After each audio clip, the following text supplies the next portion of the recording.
Quero convidá-los a abrir suas Bíblias. Em Lucas, capítulo 24, nós vamos ler dos versículos 1 a 12. Diz assim a palavra de Deus: Mas, no primeiro dia da semana, alta madrugada, as mulheres foram ao túmulo, levando os óleos aromáticos que haviam preparado. Encontraram a pedra removida do túmulo, mas ao entrar não acharam o corpo do Senhor Jesus. Aconteceu que, perplexas a esse respeito, apareceram-lhes dois homens com roupas resplandecentes. Estando elas com muito medo e baixando os olhos para o chão, eles disseram: Por que vocês estão procurando entre os mortos aquele que vive? Ele não está aqui, mas ressuscitou. Lembrem-se do que ele falou para vocês estando ainda na Galileia. É necessário que o Filho do Homem seja entregue nas mãos de pecadores, seja crucificado e ressuscite no terceiro dia. Então, elas se lembraram das palavras de Jesus. E voltando do túmulo, anunciaram todas essas coisas aos 11 e a todos os outros que estavam com eles. Essas mulheres eram Maria Madalena, Joana e Maria, mãe de Tiago. Também as demais que estavam com elas confirmaram estas coisas aos apóstolos. Mas para eles, tais palavras pareciam um delírio. Eles não acreditaram no que as mulheres diziam. Pedro, porém, levantando-se, correu ao túmulo. E abaixando-se, viu somente os lençóis de linho e nada mais. E retirou-se para casa, admirado com o que tinha acontecido. Oremos. Pai querido, fala conosco através de Tua palavra, que possamos ser edificados por ela nesta manhã de Páscoa. Nesta manhã que lembramos sim da Tua morte, lembramos das Tuas dores, lembramos do sangue vertido, mas também lembramos da Sua ressurreição, lembramos da Tua morte, porque não há ressurreição sem ela, porque não há proclamação de que Cristo vive, que seja tão poderosa senão aquela que é feita depois que tomamos consciência da Tua morte e do motivo da Tua morte. É a Tua morte que faz a Tua ressurreição ser tão significativa para nós. E é a Tua ressurreição que faz a Tua morte ser tão importante para nós. Livra-nos de escolher entre a morte e a ressurreição, que a morte e a ressurreição do Teu Filho, Senhor, seja gravada em nossa mente como a história mais bela, a história mais encantadora, a história que mais capta a nossa mente, alma e coração. Assim oramos nesta manhã, em nome de Jesus, Teu Filho. Amém. Eu queria oferecer nessa manhã, não a exposição de um texto, mas a exposição de um quadro. Isso mesmo, uma pintura. Uma das coisas que mais me encantaram quando, primeira vez que eu fui para a Alemanha estudar e depois também para morar e também estudar, nas duas ocasiões, eu me recordo de visitar museus na Alemanha, em outros lugares também, fora da Alemanha, e naqueles museus o que chamava a atenção eram as crianças que eram levadas em ônibus escolares para diante daqueles quadros estudarem, terem aulas, e eu ficava lembrando do meu país, não é? De como aqui nós parece que nós vivemos um filistinismo. Filisteu é uma palavra que os estetas usam para definir aquela figura que pouco se importa com a obra de arte, aquela figura extremamente pragmática e que olha um quadro e só vê no quadro a utilidade.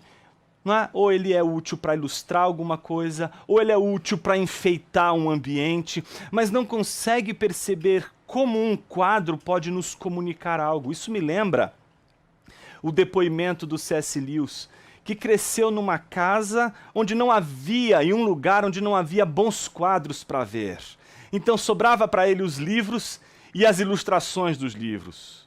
E ele diz uma coisa muito interessante, ele diz que todas as vezes que a gente se encontra diante de um quadro, diante de uma pintura, deveríamos olhar e continuar olhando até que tenhamos visto com certeza o que está ali no quadro. Então nós deveríamos nos sentar diante dele, não com o intuito de fazer dele algo, de tirar dele algum proveito no sentido de torná-lo útil, mas deveríamos nos aproximar e olhar para o quadro para que ele nos fizesse algo. E se você, como eu, é um amante das Crônicas de Nárnia, você não vai esquecer daquele episódio em que eles estão admirando um quadro. Está Eustáquio, eles todos ali, não é, olhando o quadro, quando de repente aquele quadro sai de dentro e engole eles. O quadro traz eles para dentro de uma outra realidade e eles passam a enxergar agora algo que não mais eles exercem influência, mas o contrário, o quadro exerce influência sobre eles. Se eu pudesse dizer o quanto entendo essa imagem que a Bíblia nos oferece da Páscoa como um quadro que nós olhamos e ao olharmos não usamos o quadro, mas é esse quadro que nos possui, esse quadro que nos toma. Eu queria falar desse quadro hoje, esse quadro que nos toma. E para falar desse quadro, eu usei um texto que é crucial para esse momento tão precioso que é o da celebração da Páscoa, onde igrejas ao redor do mundo estão celebrando. Eu queria, se você me permitisse, pensar esse trecho da Bíblia que nós lemos como a moldura de um quadro, melhor dizendo, como a parte de uma moldura. Forme aí a imagem de uma moldura e você vai ter 4 partes. Você vai ter uma moldura em 4 partes. Wim Wenders, num documentário, Janela da Alma, ele disse que ele gostava de usar óculos quadrados, não é? Justamente porque ele gostaria de enquadrar as cenas no mundo. Ele gostaria de olhar para as coisas e não olhar para as coisas ao infinito. Ele gostaria de olhar a realidade recortada como uma cena. Então por isso que ele usava óculos quadrados, dizia que é para recortar o mundo, colocar o mundo num quadro. Então esse é o nosso quadro de hoje. Eu queria compor esse quadro com vocês a partir de uma parte dessa moldura. Então imagine que uma moldura tem 4 partes. Eu queria que você prestasse atenção numa parte dessa moldura, que é o texto que nós acabamos de ler. Esse texto, por sua vez, ele pode ser observado em 3 momentos importantes.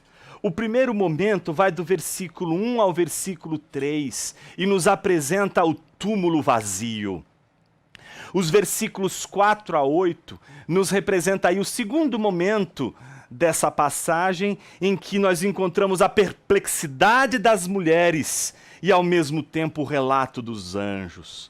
E o texto conclui com os versículos 9 a 12, mostrando agora o relato das mulheres e a perplexidade de Pedro. Então, diante do túmulo vazio, os discípulos de Jesus caminham entre perplexidade e os relatos. Perplexidade e os relatos. E dos relatos, a perplexidade. Eu acho que a primeira coisa que a gente não poderia perder de vista é o fato de que um discípulo de Jesus que não quer viver a experiência da perplexidade diante das ações de Deus, ele ainda é um discípulo cego, incapaz de enxergar o que Deus está fazendo à sua volta. Ele olha para o quadro, mas o quadro já não lhe diz nada. Quero me dirigir a você, discípulo, que pelo contrário, diante da obra de Deus, fica extremamente perplexo. Isso pode ser positivo, isso pode ser negativo. Quem anda com Deus se assombra diante da grandeza de Deus, mas como diz Lutero, também se apavora diante do poder de Deus mudar a história. Então temos alegria diante de algo que nos espanta, mas temos também pavor diante desse poder grandioso que é o poder de Deus. O túmulo está vazio e essa é a primeira notícia. A notícia que é dada em primeiro lugar e é concebida em primeiro lugar por mulheres. Se você prestou atenção na leitura do texto, dos versículos 1 a 3, nós vemos as mulheres indo com um objetivo. Elas são discípulas de Jesus. Elas já ouviram o discurso de Jesus. Em várias ocasiões elas ouviram Jesus falar e sabiam dos ensinamentos de Jesus. Estavam tristes por causa da morte de Jesus, mas estavam ali para cuidar do corpo de Jesus. Elas esperavam encontrar o túmulo e o corpo de Jesus. Elas não esperavam, naquela hora da madrugada, encontrar o túmulo aberto. E a primeira proclamação da ressurreição é de uma pedra que se abre. As pedras clamam, Cristo ressuscitou. E quando elas olham, está vazio. Mas elas não escutam o clamor e o louvor das pedras. Elas não escutam a voz que diz, ele vive. Então elas se espantam, a perplexidade é de pavor. Roubaram o corpo de Jesus. O que fizeram com o corpo dele? Não vejo o corpo de Jesus. Gente, o discípulo de Jesus vai se apavorar todas as vezes que ele perder Jesus de vista. Mesmo Jesus concebido como morto, mesmo Jesus concebido como humilhado e agora numa situação de sepultamento, mesmo o corpo de Jesus, sendo aquele corpo que foi removido da cruz, quando ele perde de vista, o discípulo se sente perplexo e apavorado, e assim se sentiram aquelas mulheres perplexas diante do túmulo vazio. Elas não estão perplexas porque elas estão diante do anúncio de que Cristo vive. Elas estão perplexas porque elas perderam Jesus de vista. Elas não conseguem mais encontrar Jesus. Em contrapartida, a perplexidade daquelas mulheres dá lugar ao relato dos anjos. Do versículo 4 ao 8, nós vemos que diante daquela perplexidade, 2 homens com roupas resplandecentes se aproximam dela. Elas que estão apavoradas, olhando para o chão, eles disseram, por que vocês estão procurando entre os mortos aquele que vive? Por que vocês estão procurando Jesus? Por que vocês estão procurando ele aqui? Era aqui que vocês deveriam realmente procurá-lo? Será que este era o lugar que vocês deveriam encontrar? Ou seja, elas estão perplexas porque o corpo de Jesus não está onde deveria estar. Mas a pergunta que o anjo faz a elas é, mas o corpo de Jesus deveria estar aqui? Todas as vezes que você esperar Jesus num lugar e ele ali não estiver, que você escute a palavra do Senhor lhe dizer, mais uma vez, será que é aqui que ele deveria estar? Então é isso que os anjos fazem. Os anjos questionam aquelas mulheres, era ali que o corpo de Jesus deveria estar? Então o relato que os anjos fazem àquelas mulheres é um relato que, em primeiro lugar, não é uma novidade. Eles não estão trazendo uma novidade, uma boa notícia, eles estão dizendo, como vocês podem esquecer o que o Cristo disse quando ele ainda estava na Galileia? Vocês não lembram do que Jesus disse? Então o que eles precisam lembrar? Eles precisam lembrar do que Jesus disse em todo o seu ministério, em toda a sua caminhada na Galileia. Jesus disse e não fez questão de esconder. É necessário que o Filho do Homem seja entregue nas mãos de pecadores, seja crucificado e ressuscite no terceiro dia. Elas sabiam disso. Pedro sabia disso e Pedro não queria, inclusive, que Jesus fosse para Jerusalém. Eles estavam cientes do discurso de Jesus e sabiam que Jesus disse, é necessário que o Filho do Homem sofra, é necessário que o Filho do Homem morra. Mas eles não conseguiam conceber essa possibilidade de perder Jesus de vista. Eles não acreditavam que a morte de Jesus não cegaria os seus olhos, mas abriria os seus olhos para ver Jesus no seu devido lugar, não no sepulcro, mas vivo como ele prometera depois do terceiro dia. O texto ele é muito interessante porque ele conclui com o relato das mulheres agora aos discípulos. E aqui existe um contraste belíssimo.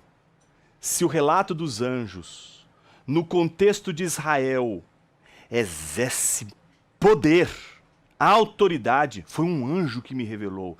E isso para os judeus tem um poder impressionante.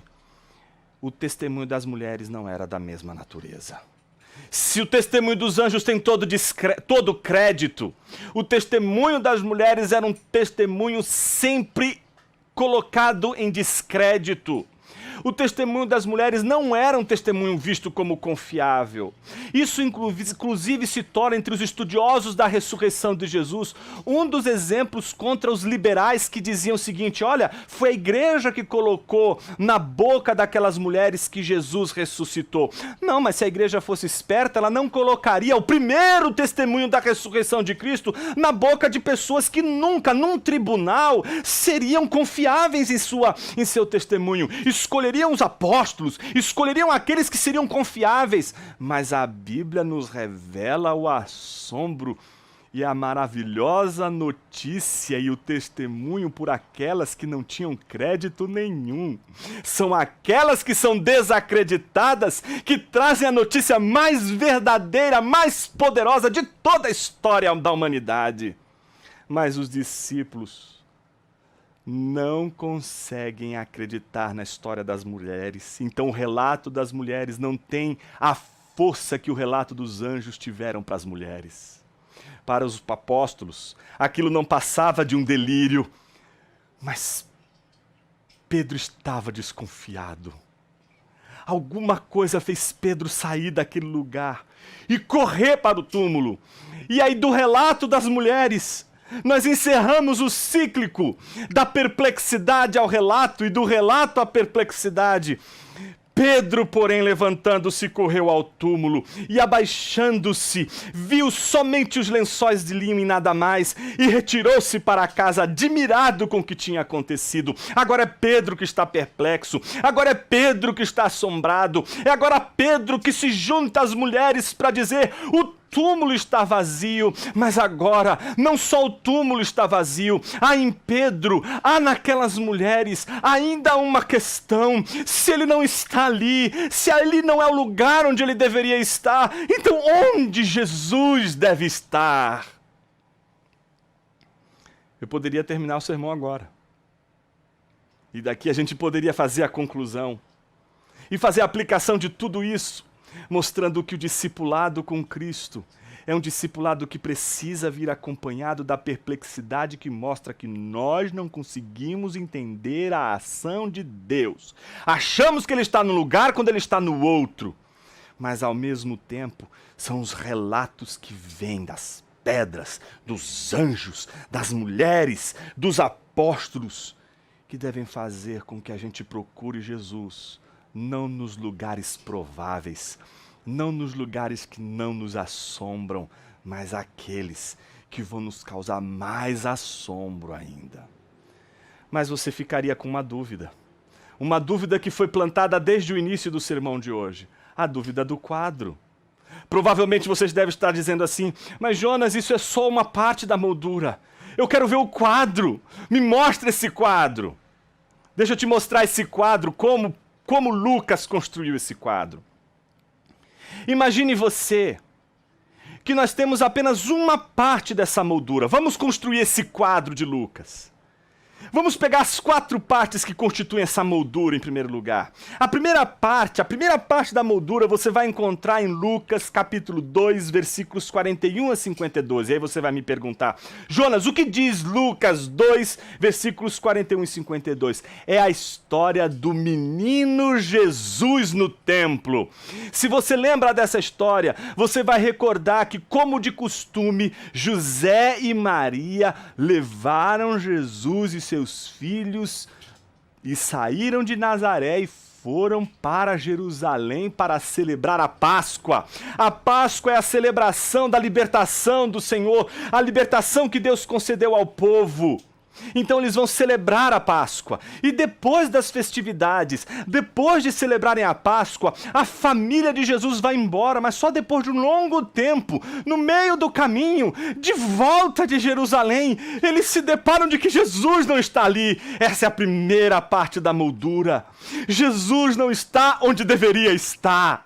Maria está procurando por Jesus. José está procurando por Jesus. E a única coisa que sobra para eles é: onde está Jesus? Ele deveria estar aqui. Ele deveria estar conosco. Mas mais uma vez, Jesus não está onde os homens achavam que ele deveria estar. E se você lembra muito bem a história, eles voltam correndo para Jerusalém e ficam 3 dias. Você acha mesmo que Lucas vai mencionar esses 3 dias à toa? Ele está construindo a moldura. Ele está dando para a gente a primeira parte dessa moldura e diz que ela passa 3 dias procurando pelo menino Jesus. E onde Maria e José vão encontrar Jesus? No templo. E lá no templo ele está ensinando, ele não está fazendo milagres. Ele não está curando leprosos, ele não está ressuscitando mortos, ele está falando, ele está fazendo aquilo que ele fez desde a criação do mundo. A Bíblia diz que Deus criou o mundo pela palavra, e é pela palavra que tudo foi criado. João diz que no princípio era a palavra estava em relação a Deus, e a palavra é Deus.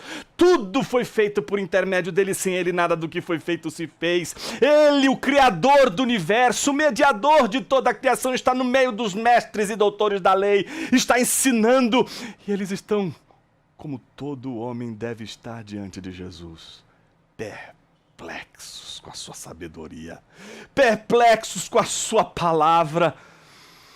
É nessa hora que chega Maria e José, encontram Jesus ali, e ela diz aflita, imagine a aflição de Maria, e ela diz: Jesus, por que você fez isso com a gente? Talvez essa seja a pergunta que a gente faz todas as vezes que a gente pensa que Jesus está no lugar onde deveria estar, e quando nós abrimos os olhos, descobrimos que ele não está ali. A gente se pergunta: por que você se ausentou? Por que você não está aqui? É como se estivéssemos fazendo a oração de Jesus na cruz: por que você me abandonou? Por que você não está presente? Por que você não está aqui? Aqui é o lugar onde você deveria estar. Você deveria estar aqui no luto da minha morte. Você deveria estar aqui nas minhas dores. Você deveria estar aqui na minha tristeza. Você deveria estar aqui, mas não, você não está aqui. Onde estava e por que você fez isso? Jesus diz algo muito significativo à sua mãe. Jesus diz aqui: você não sabia, mãe, que eu deveria estar aqui, você numa altura dessas. Você deveria saber que eu estaria na casa do meu pai. É Jesus dizendo: não foi outra mulher que deu um testemunho de quem eu sou para você, minha mãe. Foi um anjo. Um anjo relatou a você quem eu sou. Você, mais do que todos aqui, deveria saber onde eu estaria. Você, mais do que todos aqui, sabem que eu vim para a queda, a ruína e a elevação e a ressurreição de todo o povo de Israel. Você, mais do que ninguém, sabe que seu coração um dia será traspassado e que se revelará o coração de muitos. Jesus então volta com a sua mãe, enquanto a Bíblia diz que Maria guardava tudo isso no coração. Então você já tem a primeira moldura, a primeira parte da moldura. Jonas, qual é a segunda parte da moldura? Agora você tem que ir para o outro lado, tá certo? Essa é a moldura, a parte esquerda. Vamos agora para a parte direita do nosso quadro. Nessa segunda moldura, em Lucas capítulo 24, versículo 13 e 35, você vai voltar para o mesmo capítulo que nós nos dedicamos a estudar hoje. E você vai encontrar nesse trecho que vai dos versículos 13 a 35, o episódio dos discípulos a caminho de Emaús. E o que você vai encontrar ali? Você vai encontrar 2 discípulos. E eles estão voltando de Jerusalém, como José e Maria um dia voltaram de Jerusalém e não encontraram Jesus. Como um dia aquelas 2 mulheres, as mulheres, melhor dizendo, que foram encontrar Jesus no túmulo, encontraram um túmulo vazio. A Bíblia diz que elas voltaram do túmulo para relatar aos apóstolos. Agora quem está voltando de Jerusalém, depois dos últimos acontecimentos, depois da morte de Jesus, são 2 discípulos. E a Bíblia diz que Jesus, de repente, está se aproximando e começa a caminhar com eles. Mas algo significativo acontece nessa passagem. Diferente de José e Maria, que estão voltando de Jerusalém da Páscoa sem Jesus e se dão conta de que Jesus não está entre eles e vai procurá-los novamente em Jerusalém, esses dois discípulos estão com Jesus, voltando de Jerusalém, mas não sabem que estão com Jesus. Eles acham que o corpo de Jesus está naquele túmulo. Eles acham que Jesus está em Jerusalém e não conseguem ver que Jesus está com eles, que quem está com eles é aquele menino, que segundo o relato angelical se chamaria Emanuel, Deus conosco. Está com eles, mas eles não percebem Jesus. A Bíblia diz que os seus olhos estavam como impedidos de ver e reconhecer Jesus. Então Jesus ironicamente pergunta, mas por que vocês estão tristes? E eles contam o que aconteceu, contam a morte de Jesus, fala do relato das mulheres, diz que alguns discípulos, inclusive um deles viu lá o túmulo vazio, depois de 3 dias, e novamente 3 dias aparece no relato. E dizem, esperávamos que ele fosse o Messias, o rei que redimiria Israel. Mas eles não se lembravam, como aquelas mulheres, de que Jesus havia dito que era necessário morrer. As pessoas querem Jesus vivo, mas não querem entender porque era necessário ele morrer. Não escolha entre a morte e a ressurreição. Você vai ouvir as mensagens e os sermões de Páscoa mais lindos hoje. Alguns, os mais piedosos, dizendo para você, hoje não é dia de lembrar da morte de Jesus, hoje é dia de lembrar da ressurreição. Mas no quadro de Pedro, a ressurreição só faz sentido se tivermos a consciência de que era necessário Jesus morrer na cruz. Porque quando a gente esquece que Jesus precisava morrer na cruz, a gente também não consegue ver o Cristo ressurreto. Se você quer ver Jesus ressurreto, você precisa ver o Jesus morto. Então Jesus chama eles de tolos. Como assim vocês esperavam? Jesus chega a dizer com todas as letras no versículo de número 25 e 26, como vocês são tolos e demoram para crer em tudo que os profetas disseram? Não é verdade que o Cristo tinha de sofrer e entrar na sua glória? Veja Jesus dizendo para ele, vocês ouviram isso do mestre, vocês ouviram isso dos profetas. Os profetas disseram, vai ler Isaías, o profeta disse, o Messias vai sofrer, o Barnacha, o Filho do Homem vai sofrer antes de entrar em sua glória. Então Jesus começa a ensinar a palavra a eles, e eles então sentem algo que não conseguem ainda explicar e transformam aquele sentimento num convite, vem comer conosco. E então eles reconhecem Jesus, quando ao partir o pão e entregar a eles, é como se os seus olhos, a Bíblia diz, voltassem a enxergar, e então ali está diante deles Jesus. Mas olha que cena linda. Eles recebem o pão partido por Jesus, e quando eles veem aquilo, eles reconhecem que estão diante de Jesus. E quando eles veem Jesus, ele desaparece.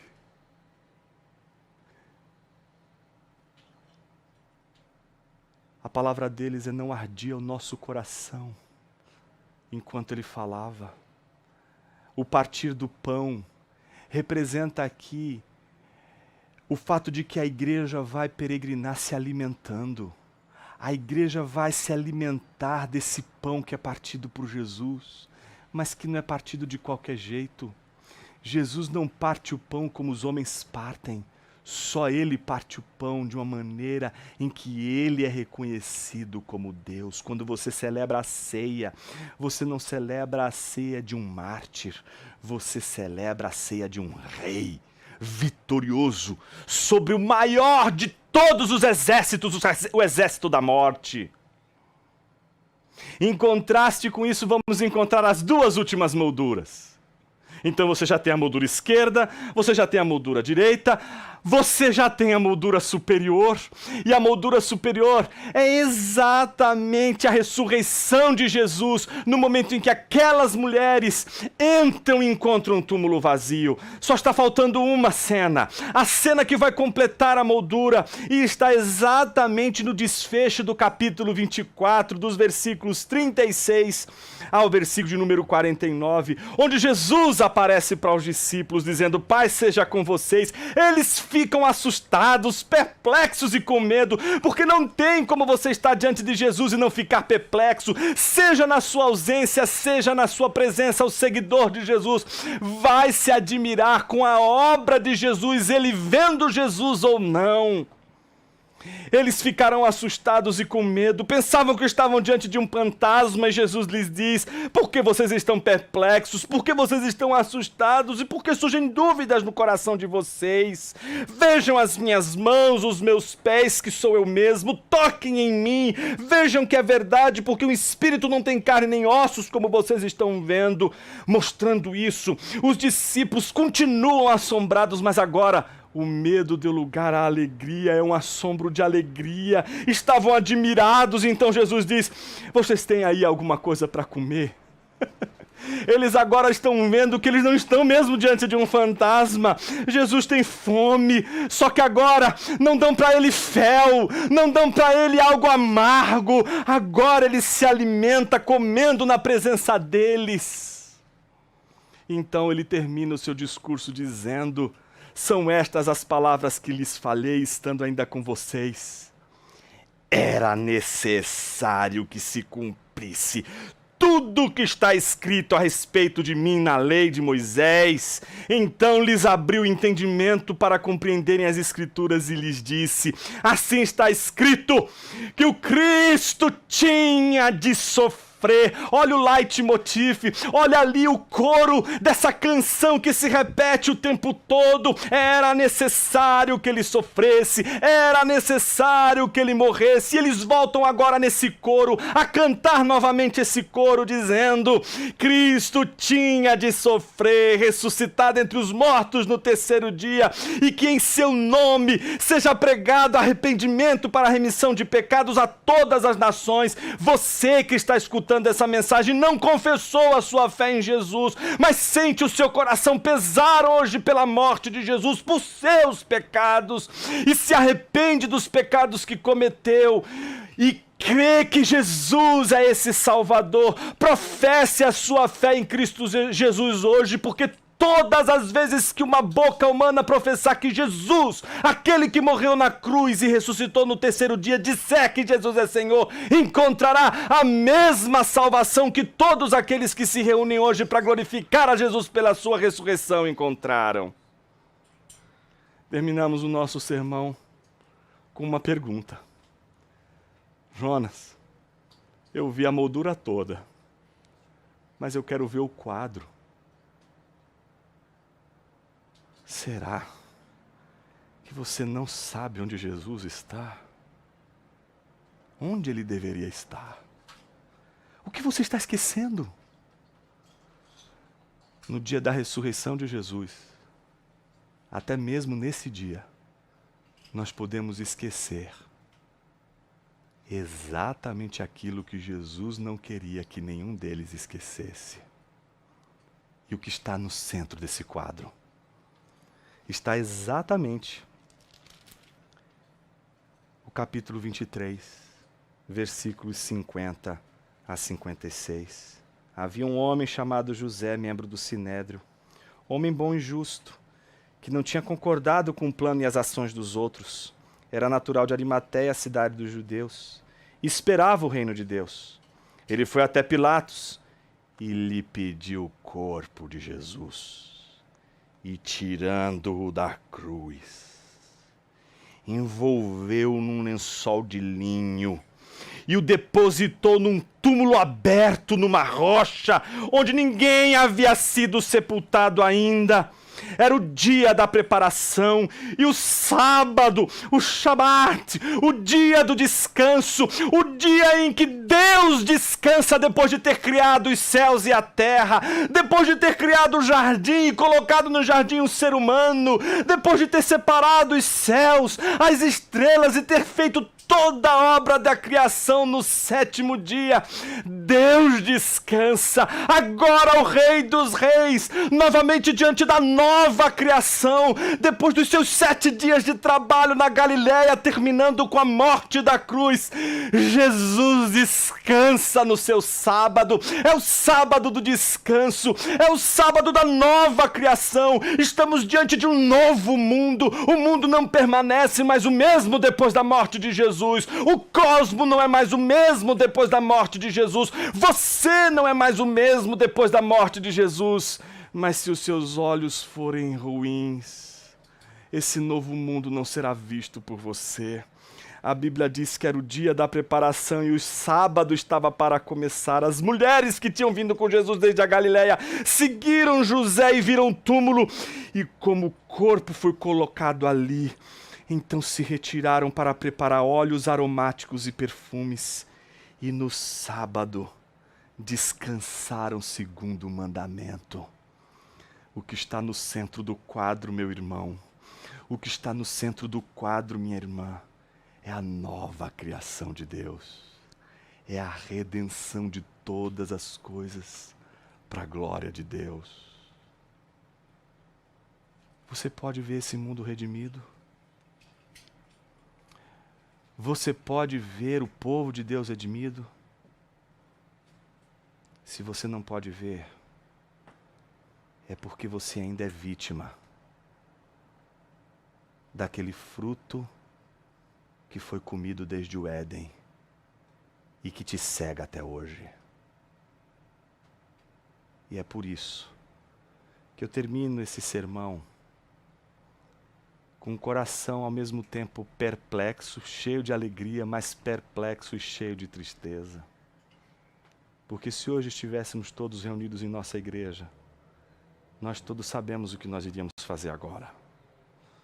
Nós iríamos dobrar nossos joelhos, iríamos confessar nossos pecados, iríamos professar a nossa aliança como povo de Deus numa igreja local, partiríamos o pão, receberíamos o pão e o vinho, não olharíamos apenas aquilo como pão e vinho, veríamos que Cristo está entre nós, nos alimentando espiritualmente. Cantaríamos, entoaríamos, elevando o cálice e o pão ao céu, agradecendo a Deus pelo seu corpo partido, pelo seu corpo triturado na cruz, pelo seu corpo que está e não está ali. Ali é pão, e ali a gente encontra o túmulo vazio. Mas ele também está entre nós quando olhamos o corpo de Cristo, quando olhamos a igreja ao nosso redor que nos falta tanto. Hoje estamos diante do túmulo vazio. E você está triste por não estar na tua igreja, com seus irmãos celebrando a ceia. Mas o túmulo vazio não é o lugar onde Cristo está.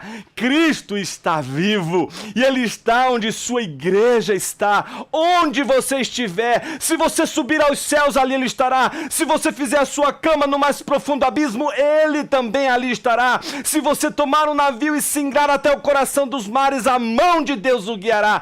Cristo está conosco até o final dos tempos. Ele vive.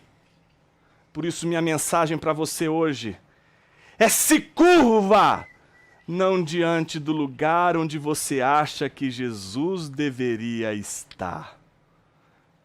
Procure Jesus onde Ele sempre esteve, na casa de Deus. Deixo a vocês 1 Coríntios, capítulo 3, versículo 16. Não sabeis que sois vós templo de Deus? Se alguém vier a destruir o templo de Deus que sois vós, Deus o destruirá, porque o templo de Deus que sois vós é sagrado. Ele está